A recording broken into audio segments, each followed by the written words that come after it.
And we're live, so let's share this on, where do I share? Twitter, that's where I share. So let's say, come join us. Okay, I guess it's just me. Come join me.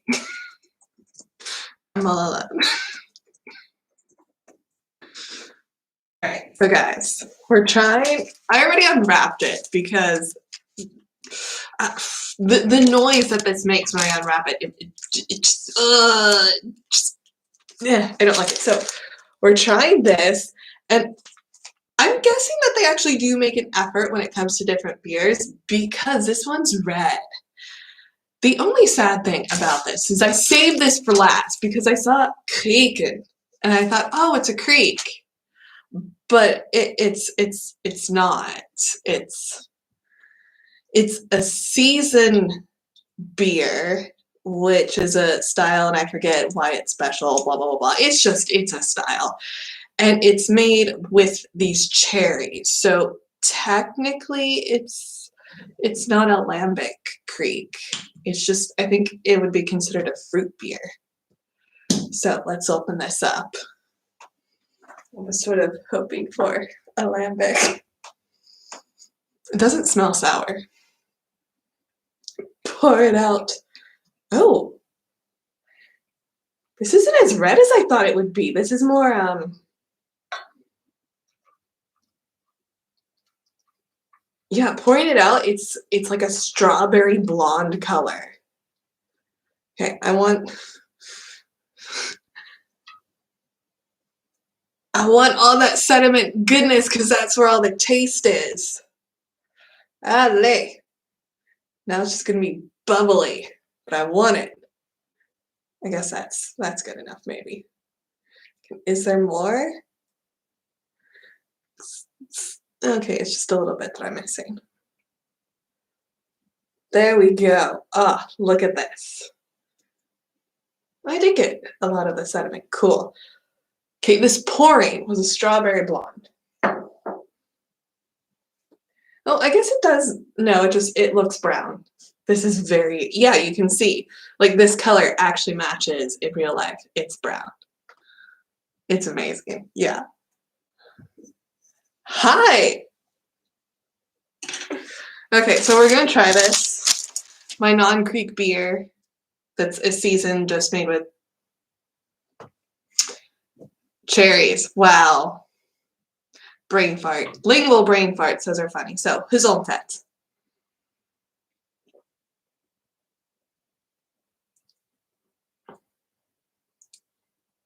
It doesn't taste like a lambic. I'm not sure I like this though.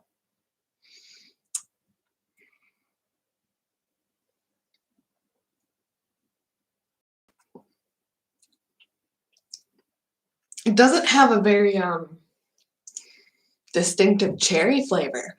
There's a sour flavor. There's that like Seizoen beer flavor, and I don't know how to describe it. I've had Saisons before, and it's not really my cup of tea, to be honest. But considering this is a cherry beer, you would think that there would be somewhat more of a fruity flavor, but there's not. It's not even that sweet. It's sour. And it's even sour from my point of view. So that must be like extra sour because I don't find things sour. This is delicious. Except that there's not a cherry taste. I'm not sure if anybody else had this, but when I was little, there were these things called Sour Patch Kids, and I really loved them, except they weren't sour, they were sweet. And my mom would always try them after I said that they weren't sour, and she would die because they were sour. But they weren't. And so that's how I feel like this beer is, where for me it's actually sour. So I imagine that like for other people, they'll probably just die. In a metaphorical sense, not literal, because some people don't get the difference. But this is enjoyable. There's a slight weird aftertaste. Um, I don't know what that reminds me of. It's weird. It's not unpleasant. It's a weird aftertaste that doesn't seem to marry well with the overall feel of the beer. I'm also having troubles placing, like, when would be a great opportunity to drink this beer? Because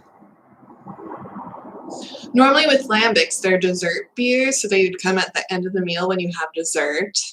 But this technically isn't a lambic, it's a Seizoen beer, and I don't know when you're supposed to drink those. I don't feel like this would go with a dessert. Because, oh, yeah, by the way, this comes in at 7% ABV. Like, this is ridiculously heavy. So I feel like it's too heavy to be a dessert beer. No.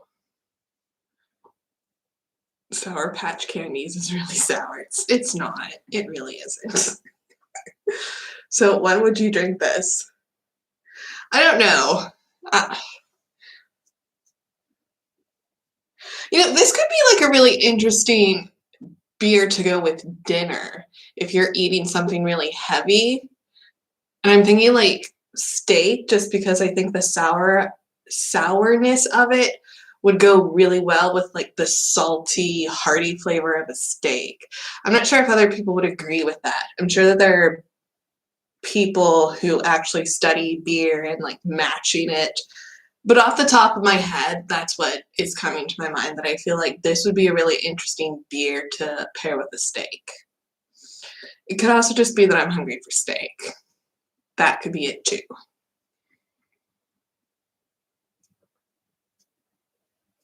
Mm.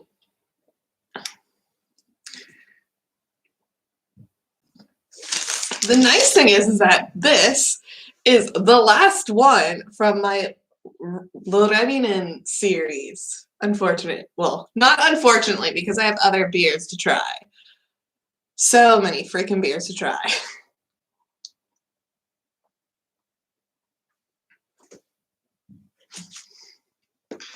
I'm really happy to have those beers, but there's a little asterisk, because I bought all these beers for the winter, because Belgium has this amazing winter Christmas beer thing, and it's February, and I still have winter beers to drink.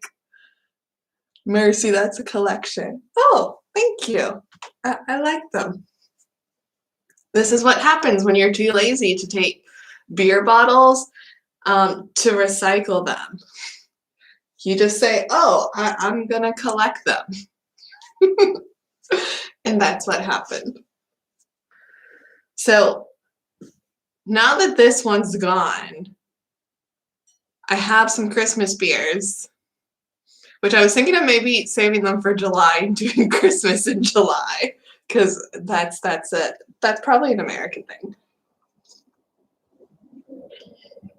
But I need to get through my beers. Also, I really miss having videos that aren't live, but I don't have time to edit right now because school is just kicking my butt.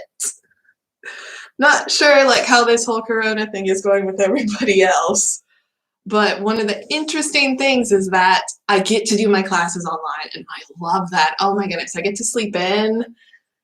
That's like the best part, and I don't have to drive anywhere, so I'm saving so much money in gas. Just cheers to not having to drive. And the nice thing is I actually gain study hours because I don't have to drive anywhere. It's just I'm in class, and then I can go study once it's done. It's awesome.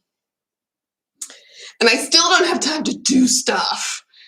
That's the worst part.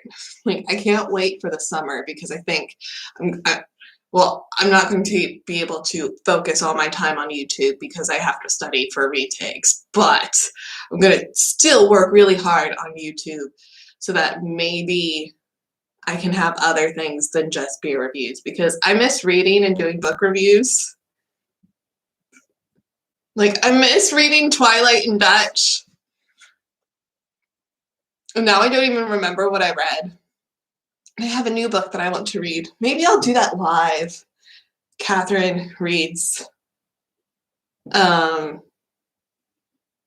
Dutch live. Have you received your COVID-19 shots? No. Okay, so the whole school thing. Supposedly, we were supposed to hear back on whether or not we're going back to school after the crocus vacancy, which we just had, which we didn't. They haven't said anything. They're waiting, and the government said that they're waiting until like the beginning of March. Now in Ghent, there are signs that there's a third wave coming. And also in somewhere we have the UK COVID strain, which is like special. I don't know, but we have it in Belgium. And we're not going to be getting our shots until September, I think, of this year. I know that some people like, oh, hello, Verkuning. I know that people who are like 65 or older or in nursing home or the first responders have gotten their shots, but like for the rest of us, we haven't. Ik ben hier weer. Hoe gaat het? Ja, het is goed met mij. Ik drink een Reninge Krieken Rood. En ik denk dat ik heb vergeten om te zeggen wat ik drink. Ja, I'm drinking a Reninge Krieken Rood, which is a red Krieken, but it's not a creek, like not a real one. It's not a lambic because it's a seasoned beer that's just made with a specific type of cherry, Veurnse. My Dutch is strong.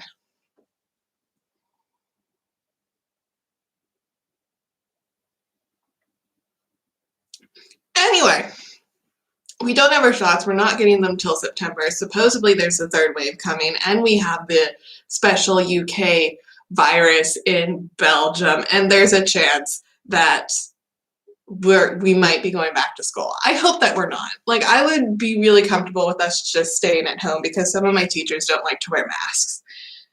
And I think it's bad enough I have to go grocery shopping and dealing with people. It's very strong. Well, you know, in my head, my Dutch is like perfect. I mean, I know it's not. I know my word order is messed up and I butcher it and I don't care. It's just like, this is my Dutch and this is how I speak it. I know, staying at home is nice. I get to sleep in. That's the thing that's going to kill me if we have to go back to school. I'll have to get up at 6 and then I have to leave at 6:45. Versus as it is now, I can sleep in until like 6:45. And then classes don't start. You don't butcher it. It's just you don't pronounce the words right, but it's good. Well, that's what butchering is. It's when you don't pronounce the words correctly. But I can say it's better than my German. My German teacher is so kind with me, but yeah. It's more like I speak Dutch and then pretend it's German. Because it's the same thing.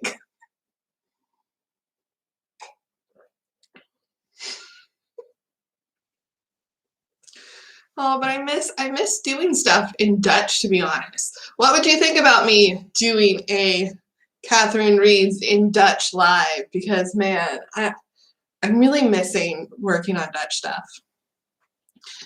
Butchering is saying almost all, if not all, words completely wrong. You pronounce words not too far from how they normally sound. I'm glad you get to sleep in a little bit. And you had a little girl who at 5 a.m. would wake up and say, "Mommy." And for you, it's only some. Okay, well, in fairness, I would like to say I don't feel like I'm mispronouncing the Dutch words. I feel like everybody else isn't just saying them properly.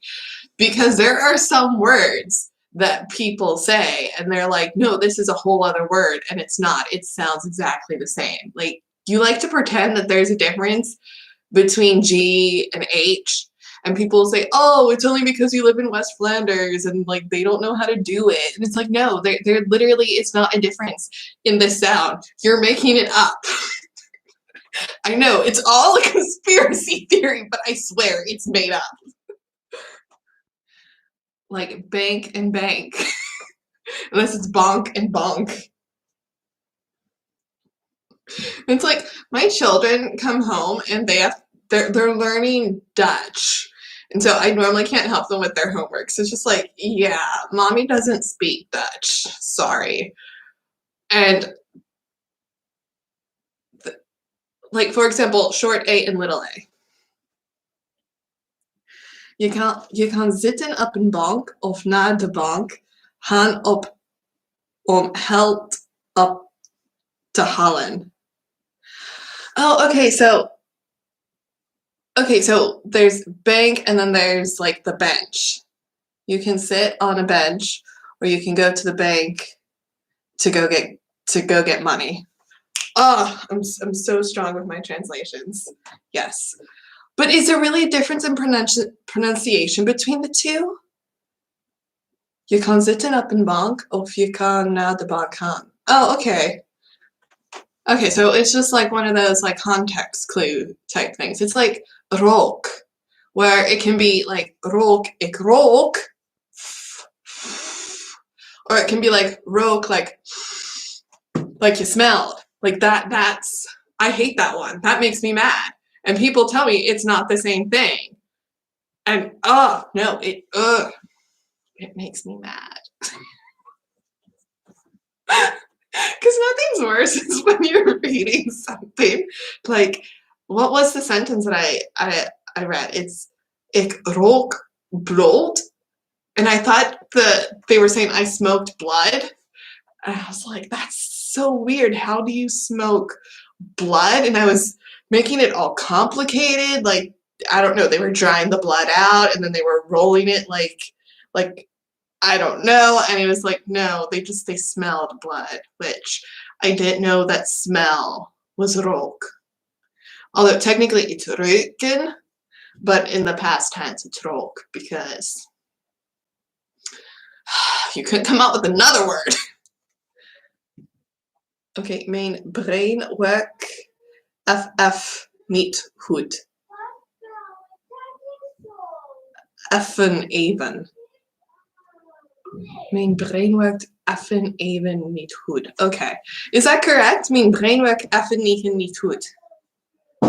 Only like you're cutting out like half of the letters, so.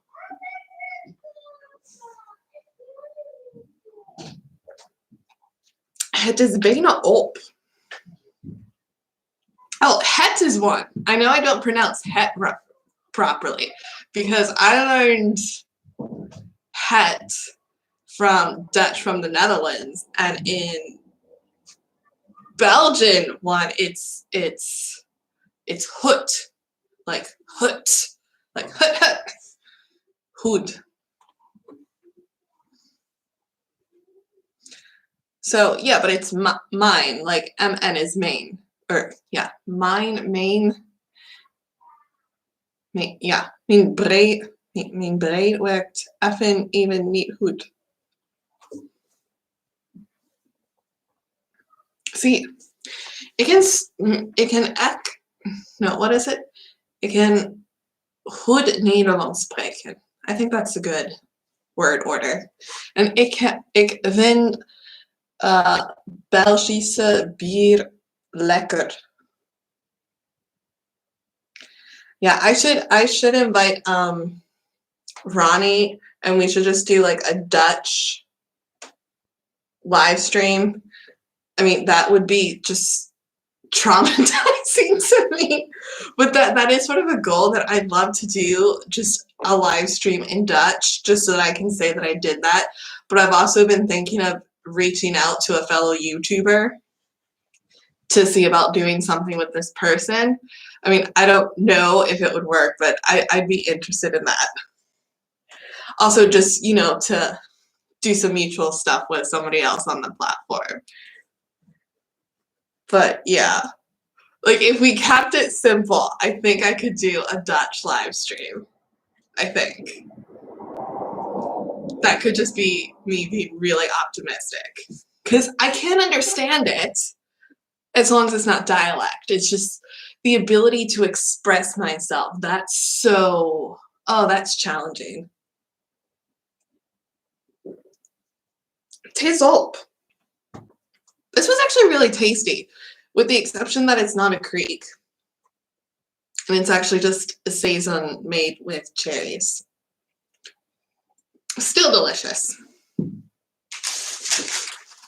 I would encourage people to try it for no other reason than it comes from Reninge, and that's where I'm from, and I think you need to keep the small brewers alive and well.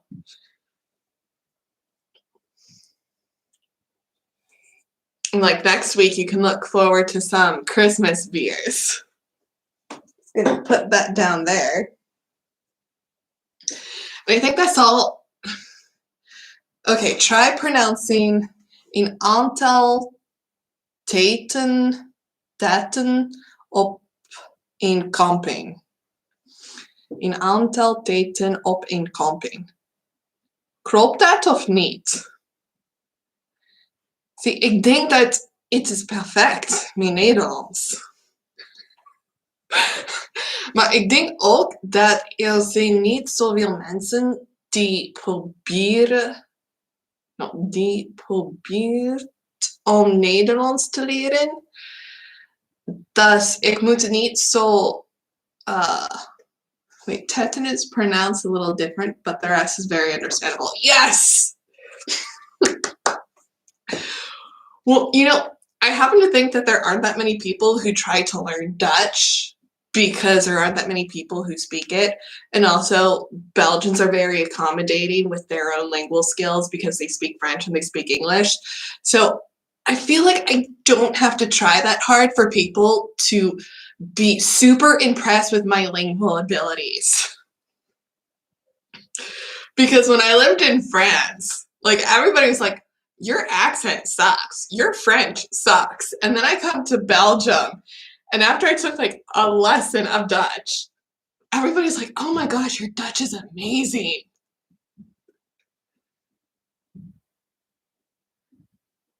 Speak French. Is it a bit exaggerated?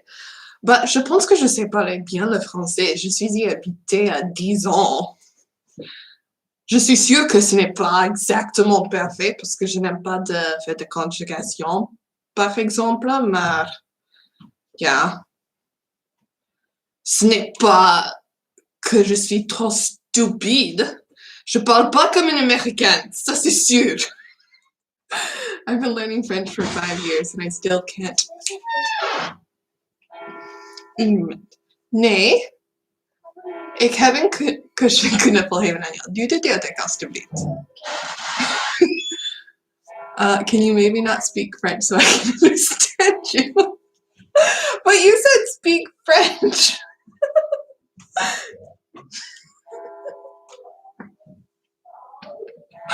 Well, I find that really interesting because after living there for 10 years, like, it was always, your French sucks or your accent is horrible. And it was like, you don't even know where I come from. I feel like if you get to a point in a language where people can't place where you come from, like, you made it with the language. And I think that's what's important. I don't know about Dutch, though. I'm fairly certain that I probably speak with, like, a really heavy... No, I meant saying that we speak French is a bit exaggerated. I don't think so. Because at least in my time in France, I think I maybe came across like 2 people who spoke English, like fluently, like really well. And then the rest, it was more like, oh yeah, I speak English, and they just don't. And I don't expect people in France to speak French or to speak English. Like, that's not the issue. It's just there are certain situations, for example, if you go to a hospital and you have something medically wrong with you, you may not have the vocab set to express what's wrong with you. Because, like, I don't know any of the words for the organs in your body. It's just, that's not something that comes up in everyday conversation. Like, hey, my kidneys hurt. That's just not something you say every day. But if you have kidneys who hurt, if your kidneys do hurt and you go to the emergency room, it's really useful if, like, somebody there could speak English or something other than French. Versus, I got in an accident the 3rd month that I lived in Belgium because I don't know how to ride a bike and I fell off it. And no, there wasn't a car involved. I was just inept and I fell off my bike. And I was freaking out when the ambulance came to get me. And I told them, I can't go to the hospital because I can't speak Dutch. And they said, well, that's okay because we'll just speak English with you. And I was like, why do you speak English? I was so flabbergasted by this because I'd never been in that situation. And truly, I went to the hospital and everybody just spoke English with me. It was just, oh my God. Because I was really freaking out because I was like, I can't go. I don't speak Dutch. I have a question for you. And I possibly have an answer. What's your question? Yeah, so even though I had an accident after like the 3rd month of living in Belgium, it was a very pleasant experience going to the hospital because people were wonderful. How bad do you think roads are? Brand new roads excluded. Okay, so here's the whole thing.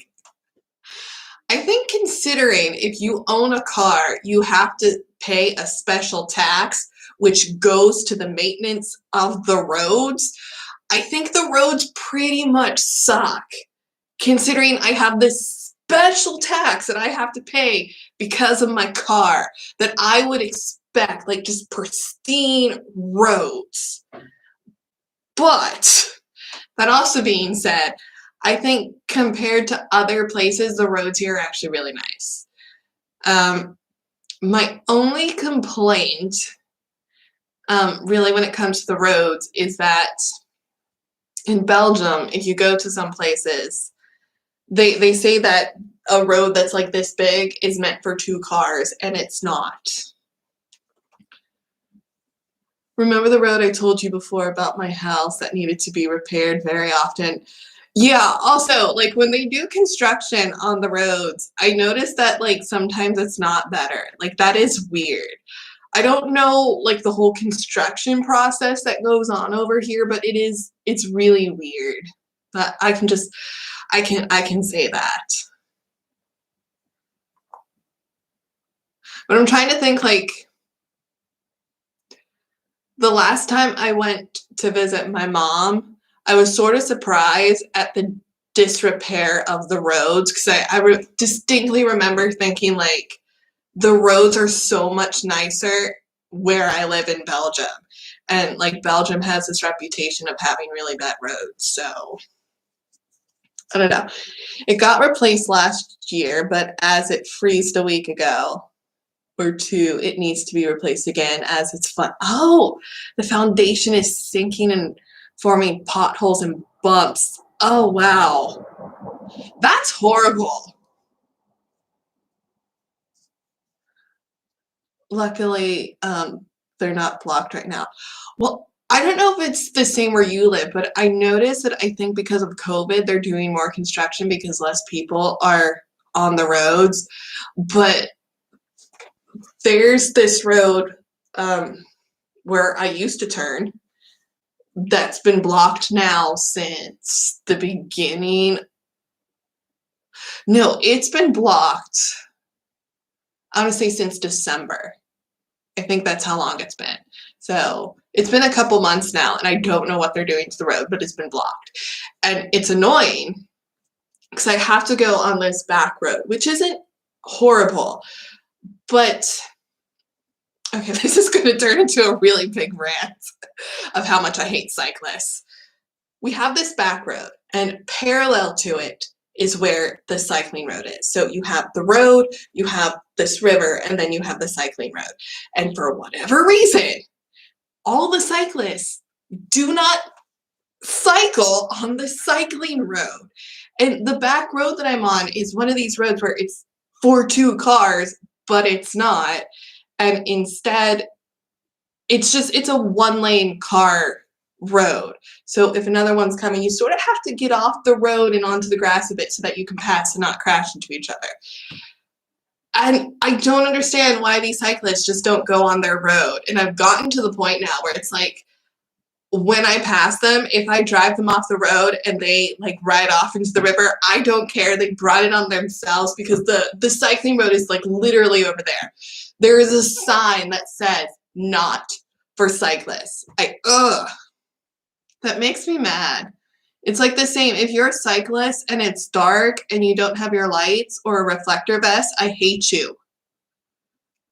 A main road in front of my middle back school is getting completely redone for the 5th time in only 10 years.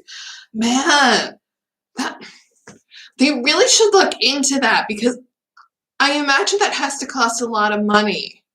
Like, just maybe invest in some quality material so it lasts longer. My goodness.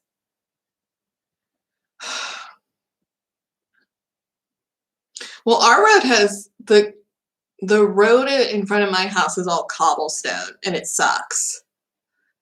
Especially because with the freeze that happened a couple weeks ago or last week or whatever it was when there was all that ice, cobblestone when it gets wet is just slippery. When you had the ice thing, oh my gosh, that was horrible to drive on. And it was so weird because on the cobblestone it was like just ice, and then you got onto the normal pavement and it was fine. It was just, cobblestone is horrible. Plus it's not fun to ride your bike on. And then there's that special cycling race that they do it on cobblestone for fun because they're insane.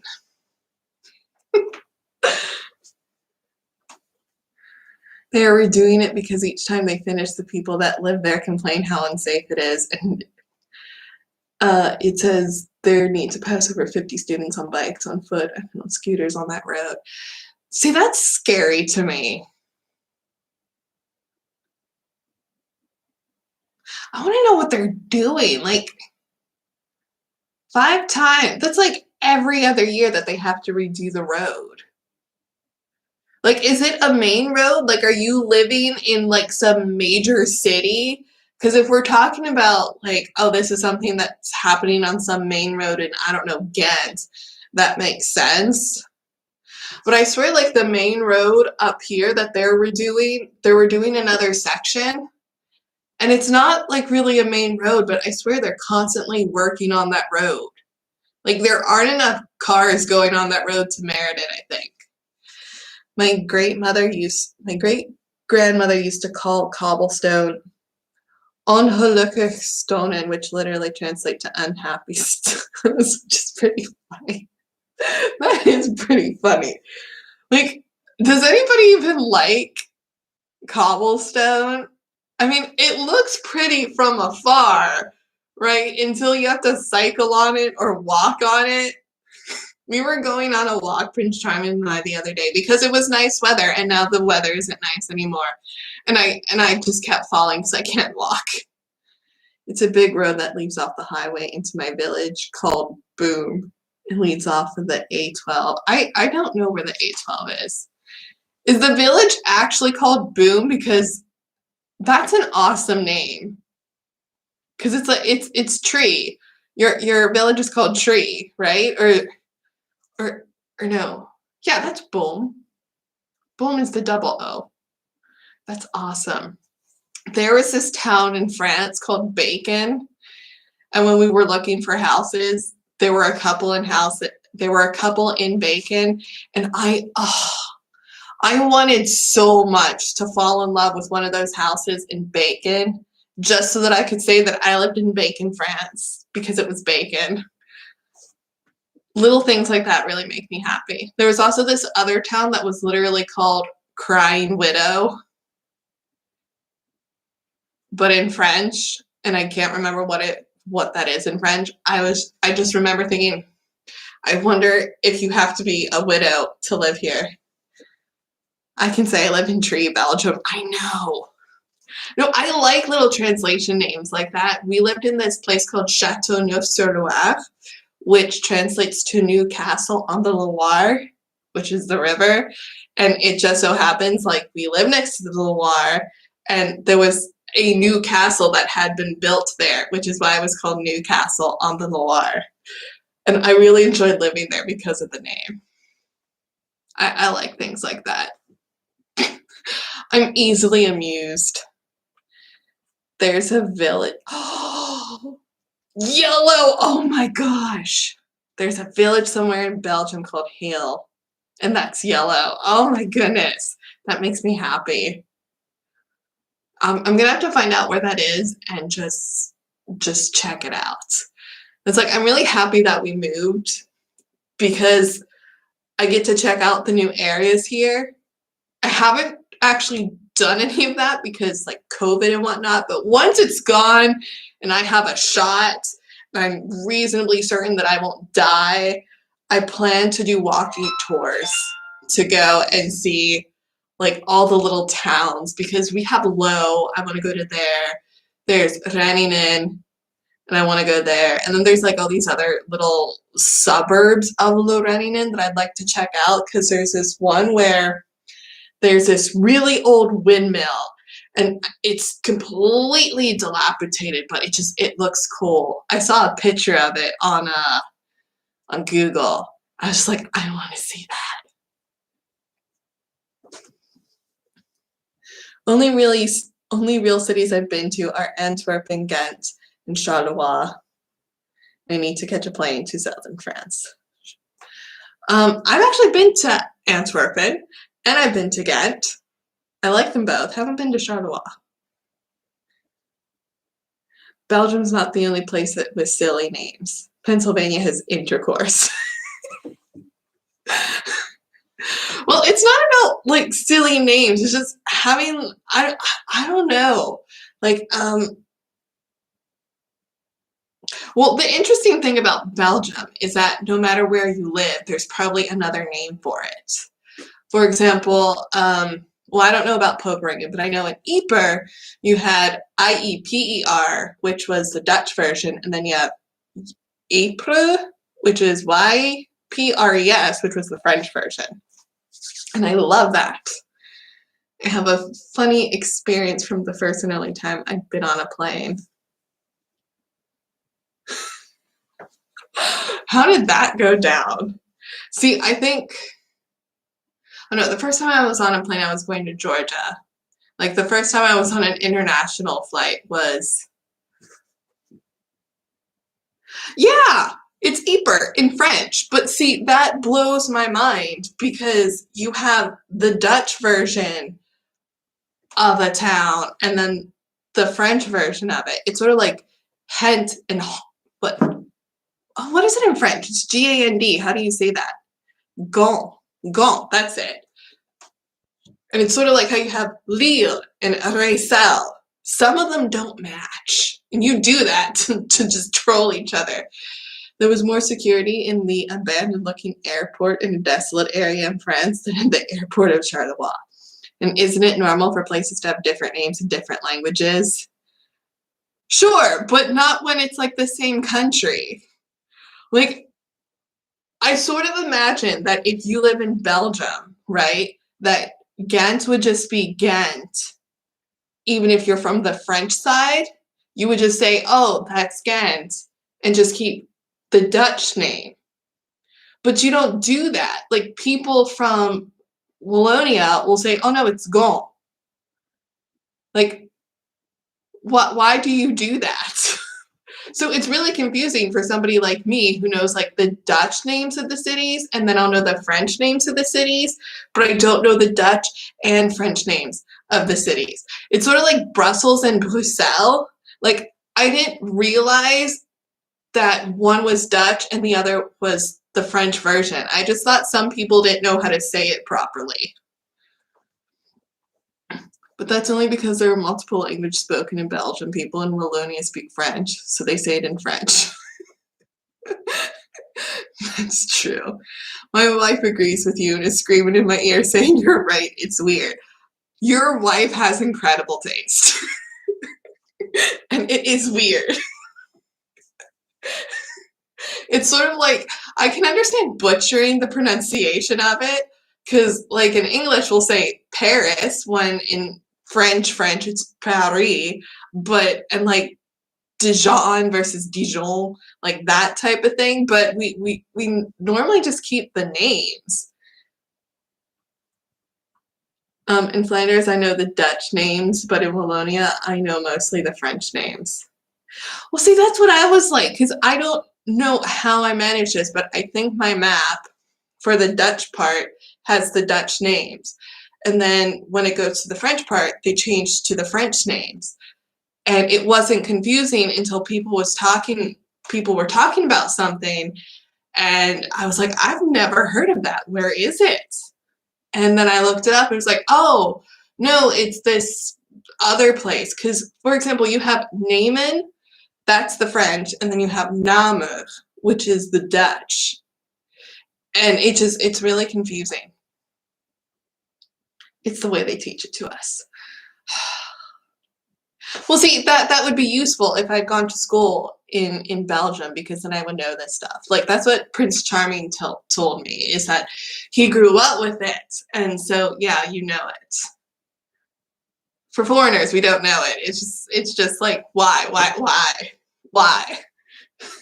It's not difficult enough that we have to learn the language. Now we have to learn, like, oh, it's Ghent Engel. It's Brussels and what is it? Bruxelles? And yeah, I can't even remember them now. I confuse them. It's like Bruges and Brugge. Why? I think it was like last year that I realized that Brugge was Bruges. I did not put two and two together. It's bad. Yeah, Brussels and Bruxelles. And see, I think I knew Bruxelles because I lived in France, and that's what I learned. And then in English, it's just Brussels. And that's where Brussels sprouts come from. I don't know if that's true. Also, it's weird that you don't call them Brussels sprouts, that they're just spruten. Makes me sad.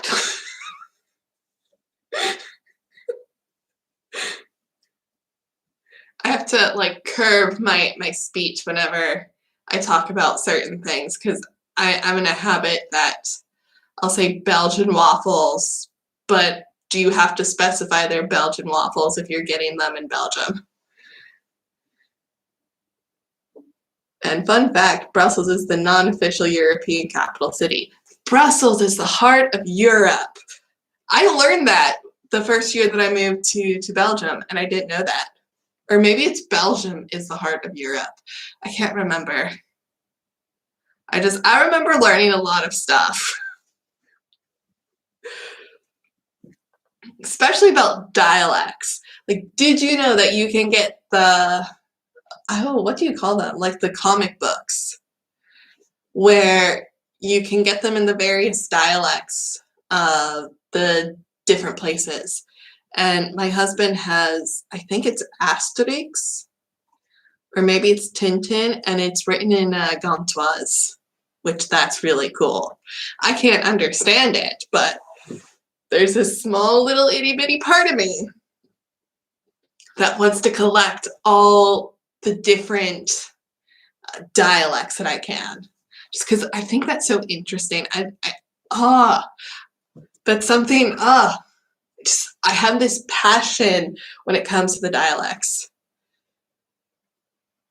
Really, I was born in Belgium and I never knew that. Yeah, I don't know if they're easy to find, and I don't know if they do them for all of them. But I would assume if they do it for one, that they would do it for like at least a few of them, and that's the goal of mine, is to get some. But I know 100% that there is one for the Gantoise, so I would assume that they would have it for others. Because it wouldn't be fun if there wasn't. And if there isn't, then anybody who watches this, you should consider translating them into your dialect so that I can buy them. Because I really I would love to have a little collection of stories written in various Dutch dialects. I won't be able to read or understand them, but it's cool. Alrighty guys, so I'm going to leave you all. I hope that you enjoyed our little conversation and the beer reviews, and I will see you guys in the next video, which honestly, it should be an interesting one because I have one planned where I talk about me living in Belgium for 4 years and things that I would like to change because I'm comfortable not. Okay, wait. Highly recommended De Roosterwasser for Ghent dialogue comic book. Old might be hard to find. Okay, I will try and see if I can find that. Thank you for the recommendation. I'll see you guys in the next one. Tot ziens bij Appelziens.